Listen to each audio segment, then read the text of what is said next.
जो अनुभव मी ऐकला तो माझ्या आयुष्यात मला हादरवणारा अनुभव होता. म्हणलं काय होतं तुम्हाला? ते म्हणले बांधीचा प्रकार आहे सर. म्हणलं शरीर बांधी म्हणजे सेक्स बांधीचा जो प्रकार असतो, 1.5 वर्ष झालं माझं शरीर जे आहे ते माझ्या मनाविरुद्ध एक अदृश्य शक्ती येऊन ते उपभोगते. बापरे. मी हे पहिल्यांदा जेव्हा ऐकलं तेव्हा मी हादरून गेलो. का तर हे फक्त चित्रपटात पाहिलं होतं, तो तब्बूचा चित्रपट हवा.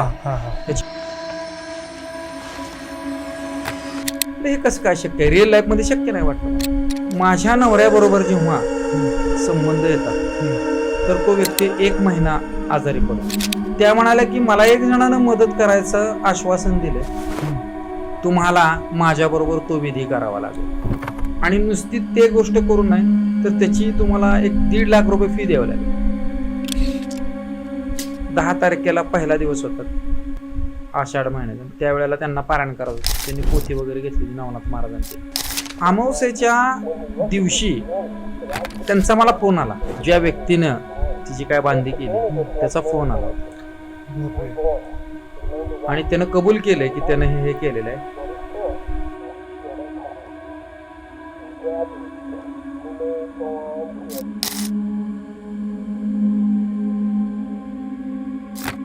मित्रांनो, भूत, प्रेत, निगेटिव्ह एनर्जी, ब्लॅक मॅजिक, करणी याबद्दल आपण फक्त मनोरंजनासाठी बघतो किंवा ऐकतो, पण जेव्हा हे एखाद्यासोबत होतं तर ते किती भयानक असू शकतं याचा आपण अंदाजा सुद्धा लावू शकत नाही. म्हणूनच आजचा हा एपिसोड खूप स्पेशल असणार आहे. आज आपल्यासोबत पंढरपूरवरून संतोष देशपांडे आले. ते त्यांच्या आयुष्यातील रिअल टाईम एक्सपिरियन्स आज आपल्यासोबत शेअर करणार आहेत. मित्रांनो, एपिसोड सुरू होण्याच्या आधी लाईक, शेअर आणि सबस्क्राईब करून ठेवा.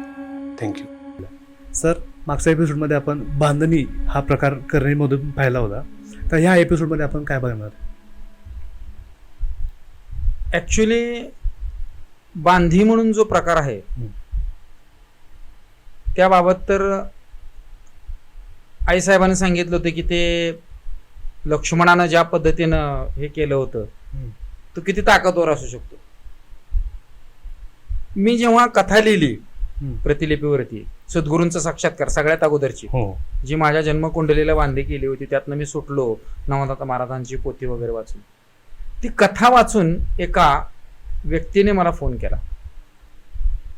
सर माफ करा, मी त्या ज्या व्यक्ती आहेत त्यांचं तुम्हाला नाव नाही बोलू शकत का, तर ती कमिटमेंट आहे माझी. अच्छा, काय हरकत. पण मी एक अनुभव म्हणून सांगू शकतो. अगदी. जो अनुभव मी ऐकला तो माझ्या आयुष्यात मला हादरवणारा अनुभव होता. मी फक्त चित्रपटात तसं पाहिलं होतं. अच्छा. पण ऍक्च्युली ते घडलेलं मला जेव्हा समजलं तर ती व्यक्ती मला म्हणाले की सर, मेसेज केला मला त्यांनी की सर मला असं असं तुमच्याशी बोलायचं आहे. म्हणजे महिला होती का? महिला होती. अच्छा. आणि मला त्या बाबतीमध्ये त्रास होत आहे आणि मला त्यातनं मार्ग काढायचा आहे.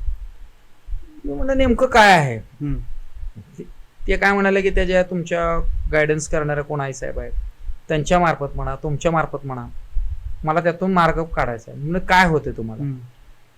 ते म्हणले बांधीचा प्रकार आहे सर. म्हणले जो माझ्यावरती केलेला आहे शरीर बांधी म्हणून सेक्स बांधीचा जो प्रकार असतो. अच्छा. तो प्रकार मला त्यांनी सांगितला आणि मी अक्षरशः हादरून गेलो की असं कसं काय असू शकतं. म्हणलं त्या म्हणाल्या की सर मी एक महिला असून या विषयावर तुमच्याशी बोलते म्हणल्यावर मग किती त्रास सहन केला असेल. तर ती व्यक्ती तब्बल 1.5 वर्ष तो त्रास सहन करत होती. बापरे. आणि 1.5 वर्षानंतर साधारण मे महिन्याचा एंड असाच काही काळ होता आणि त्यावेळेला त्यांनी ती स्टोरी वाचून मला रिक्वेस्ट केली की मला तुमच्याशी बोलायचं आहे. मी म्हणलं बोला, काय विषय काय आहे, मी तुम्हाला कशा प्रकारे मदत करू शकतो. सर म्हणतात ना की जेव्हा एखाद्या व्यक्तीचा अंतकाळ जवळ आलेला असतो तेव्हा कोणाची ना कोणीतरी देव भेट घालून देतो. मग त्या व्यक्तीचं तसंच झालं होतं. ती व्यक्ती म्हणली मला एक विचारायचंय सर की माझ्या बाबतीत असंच काहीतरी घडलेलं आहे की 1.5 वर्ष झालं माझं शरीर जे आहे ते माझ्या मनाविरुद्ध एक अदृश्य शक्ती येऊन ते उपभोगते. बापरे. मी हे पहिल्यांदा जेव्हा ऐकलं तेव्हा मी हादरून गेलो. का तर हे फक्त चित्रपटात पाहिलं होतं, तो तब्बूचा चित्रपट हवा, हा हा ह्याच्यामध्ये मी पाहिलं होतं की ते तिचे सावत्र वडील वगैरे ते. हे कसं काय शक्य आहे, रिअल लाईफ मध्ये शक्य नाही वाटलं मला. हा ती बाई म्हणले की 1.5 वर्ष झालं मला हे भोगावं लागतं. म्हणजे तुमचं लग्न झालंय का? ते म्हणले हो. माझ्या नवऱ्याबरोबर जेव्हा हम्म. संबंध येतात हम्म. तर तो व्यक्ती 1 महिना आजारी पडतो. म्हणजे ती जी काही शक्ती आहे तिला ते नको आहे. तिला ते दुसऱ्याबरोबर काही होऊ देत नाही. मी हे ऐकल्यानंतर त्यांना म्हणालो, मग तुम्हाला माझ्याकडून काय उपाय हवा ह्याच्यावरती, म्हणजे मी काय करू शकतो मदत? हा. त्या म्हणाल्या की मला 1 जणानं मदत करायचं आश्वासन दिलं. हम्म. तो एक व्यक्ती आहे, तो माझ्यापेक्षा लहान आहे, त्याचं वय एक साधारण 27-28 वर्षाचं आहे. तो गुरु आहे, महाराज आहे असं सांगितलेलं म्हणले. आणि त्यानं सांगितलं की तुमच्या शरीराची सेक्स बांधी केली आहे कोणीतरी, आणि त्यातनं बाहेर पडायसाठी हम्म. तुम्हाला माझ्याबरोबर तो विधी करावा लागेल. म्हणजे सक्सेस करायला लागेल. हा, आणि त्याच्यापेक्षा मी ताकदवर आहे, आणि नुसती ते गोष्ट करून नाही तर त्याची तुम्हाला 1.5 लाख रुपये फी द्यावी लागेल.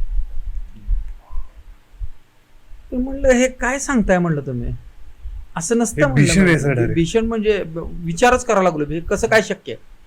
तेव्हा ते म्हणले सर मी माझ्या नवऱ्याबरोबर मनानं आणि शरीरानं पवित्र राहण्याचा विचार करते, पण माझ्या समोर हा पेच प्रसंग मला त्यातनं बाहेर काढा. मी म्हणलं मी कोण बाहेर काढणार, मला तर यातलं काहीच कल्पना माहिती नाही नाही. म्हणलं. पण तुम्हाला एक उपाय म्हणून सांगतो, तो जो कोण व्यक्ती आहे हम्म. त्याच्यापासून तुम्ही लांब राहा म्हणलं. पहिली गोष्ट का तर जिथं पैशाचा व्यवहार येतो, अगोदर सांगितलं मी तुम्हाला हम्म. की तिथं स्वार्थ आहे, हम्म. तिथं ती गोष्ट संपत नाही. संपत. नवीन महाराज नवीन. हा. मग ती व्यक्ती म्हणली मला तेच त्या व्यक्तीबरोबर काहीच करायचं नाही, आणि ते पैसे द्यायचा विषय, नुसते पैसे असते तर मी दिले असते, हम्म. पण ते शारीरिक वासनेची गोष्ट जिथं आली हा.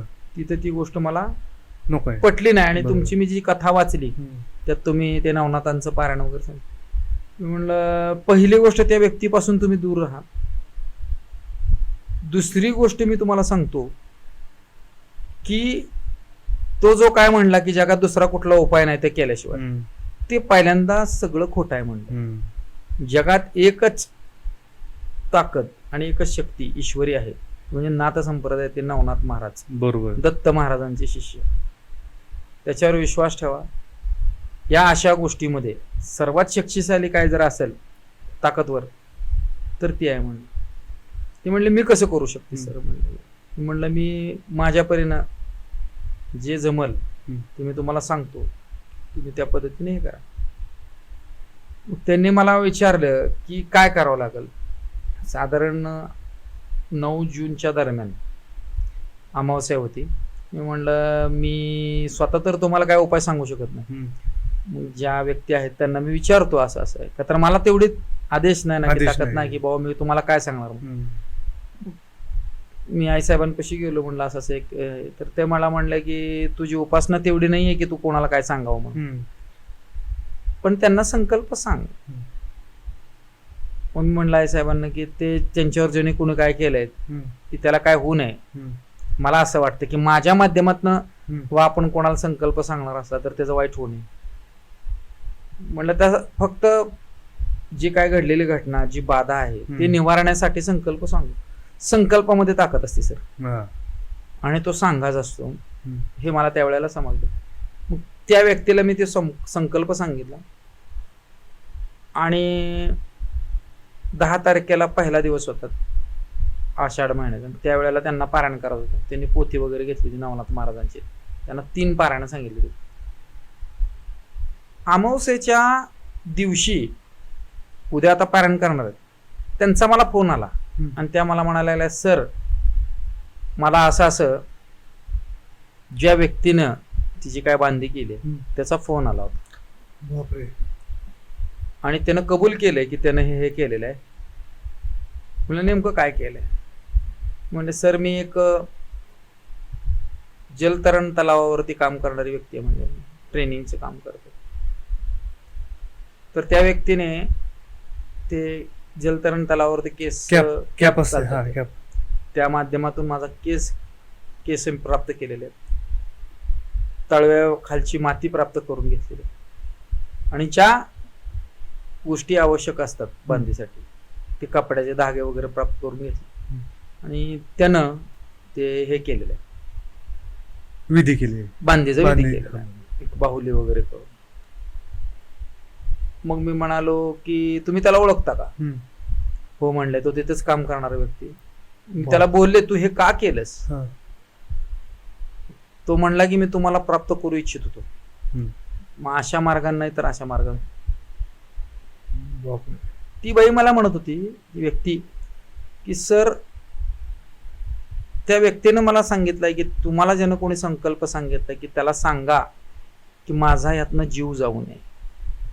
आणि त्या स्त्रीनं मला सांगितलं की मला असा संकल्प देऊ नका की त्याची लहान लेकरं बाळ आहेत, त्याचा जीव गेल्यावर ते रस्त्यावर येतील. बरोबर आहे. म्हणजे त्या व्यक्तीच्या मनात 1.5 वर्ष त्या व्यक्तीकडून अदृश्यरित्या जो त्रास सहन केला होता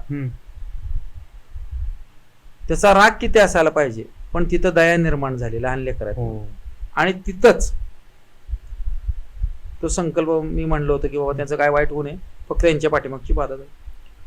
आणि मी त्यांना म्हणलं त्याचं जर त्यानं काय वाईट केलं असेल तर त्याचं जे काय असेल ते होईल म्हणलं, पण तुम्ही म्हणता त्या पद्धतीने त्याचा जीव वगैरे तर काही जाऊ शकणार नाही असं मी बोललोय अगोदरच तुम्हाला.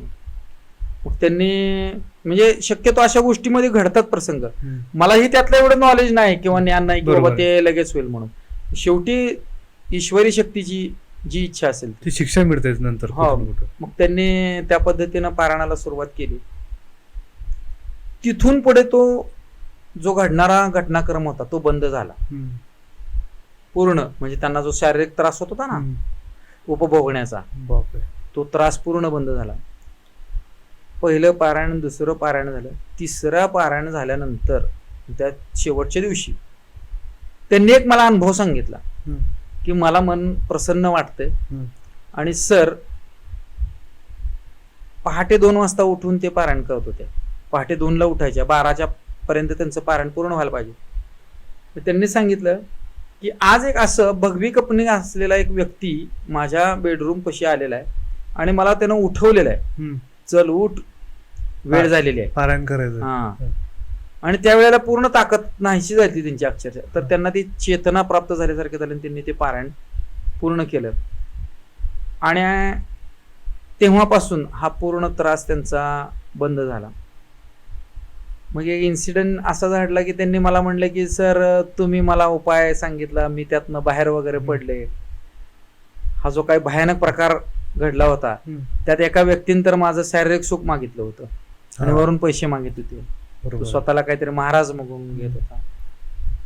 तर मला तुम्हाला ते पैसे द्यायचे दक्षिणा. मला एक गोष्ट माहित होती की कोणत्याही व्यक्तीची आपण जेव्हा पैसे किंवा दक्षिणा स्वीकारतो तेव्हा त्याचं जे प्रारब्धामधलं पापकर्म आहे ते धनाच्या रूपातनं तुमच्याकडे आपण स्वतः घेतो. मग एक गोष्ट सांगू इच्छितो तुम्हाला की कुणाकडून 1ही रुपया न घेता जो उपाय सांगतो तो फक्त तो ईश्वराने सांगितलेला उपाय तुमच्यापर्यंत पोच करायचं काम करतो. मी आजही म्हणतो की बऱ्याच वेळा माझ्या घरात वाद सुद्धा होतात. माझी बायको म्हणते काय ते वाचक तुम्हाला फोन करतात आणि तुम्ही काहीतरी सांगत बसता. मी म्हणलं मी नाही सांगत, त्या लोकांना त्यातनं सुटायचं आहे म्हणून मी त्याचं हे करतो, माध्यम मेडिएटर सारखं काम करतो. आणि त्या व्यक्तीनं मला म्हणले की सर ते शारीरिक वासना उपभोगून त्याला पैसे द्यायचे होते. माझी इच्छा आहे निदान तुम्हाला ती दक्षिणा तरी द्यावी. बापरे. मी त्यावेळेला सर त्यांना सांगितलं की मला त्यातला 1ही रुपया नको, 1.25 रुपया सुद्धा नको म्हणलं. कारण तुम्ही सरळ गाणगापूर श्री दत्त महाराजांचं मंदिर आहे तिथं तुम्ही काय तुमचं दान धर्म करायचं ते करा. आणि यातून तुम्हाला त्यांनीच मार्ग दाखवलेला आहे गुरु महाराजांनी. तर तुम्ही तिथून पुढं तुम्हाला त्रास होऊ नये म्हणून त्यांची उपासना करा. श्रीपाद श्री वल्लभ चरितामृत जे आहे त्याचं तुम्ही वाचन करा म्हणून सांगितलं, जे स्त्रिया सुद्धा वाचतात. आणि एक प्रकारे एक व्यक्ती अशा पद्धतीने मार्गाला लागत गेला सेवेमध्ये. म्हणजे किती, म्हणजे आपण त्रासापासून वाचण्यासाठी लोक म्हणजे बलात्कारापासून वाचण्यासाठी अजून एक बलात्कार करून घ्यायचा सोप्या भाषेत, हो. असं म्हणजे लोक संधी साधून अजून आपल्याला गंडवण्याचा प्रयत्न करतात. मग ते आणि साधारण काय वय असेल त्यांचा अंदाजे? त्या म्हणजे जो व्यक्ती होता त्याचं तर 27-28 वर्ष होतं आणि या मुलीचं म्हणजे मुलगीच म्हणा त्याला तिचं वय साधारण 29 ते 30च्या दरम्यानची होती. आणि हा जो प्रकार आहे बांधणीचा, तो दर अमावस्याला किंवा असं काहीतरी ठराविक वेळेस व्हायचा का, कधीही त्यांना जसं? आता ऍक्च्युली काय आहे की आपण म्हणतो की अमावस्या आणि पौर्णिमा, आता याच्या मागचं लॉजिक पण सांगतो की सायकोलॉजिकल इफेक्ट काय असतो. भरती आणि ओहोटी जी असते जे चंद्रामुळं घडते पृथ्वीवर, ते आपल्या आपला मेंदू जो आहे ना तो पूर्ण लिक्विडमध्ये जेलीमध्ये. मग बरेच जण काय म्हणतात की तो जेलीमध्ये असणारा भाग असल्यामुळं आपल्या मनावरती पौर्णिमेला आणि अमावस्येला त्याचा प्रभाव आपल्या मनावर होतो. ज्याच्या मनाची ताकद जशी आहे तशा पद्धतीने तो विचार करतो. मग लोक म्हणतात की अमावस्या दिवशी त्याला त्रास झाला, पौर्णिमेच्या दिवसाचा त्रास झाला, तर त्याच्या पाठीमागचं लॉजिक ते तसं सांगतो, सायन्स तसं सांगतो. ऍक्च्युली बांधी किंवा हा जो कुठला प्रकार आहे त्याला विशिष्ट असा दिवस नाही दिलेला की ते याच दिवशी केलं जातं त्याच दिवशी केलं जातं, असं काही दिलेलं नाहीये, कुठं लिहिलेलं नाही वगैरे काय नाहीये. आणि जे लोक मानत नाहीत ते तर ते त्याला पूर्ण थोटांडच म्हणतात.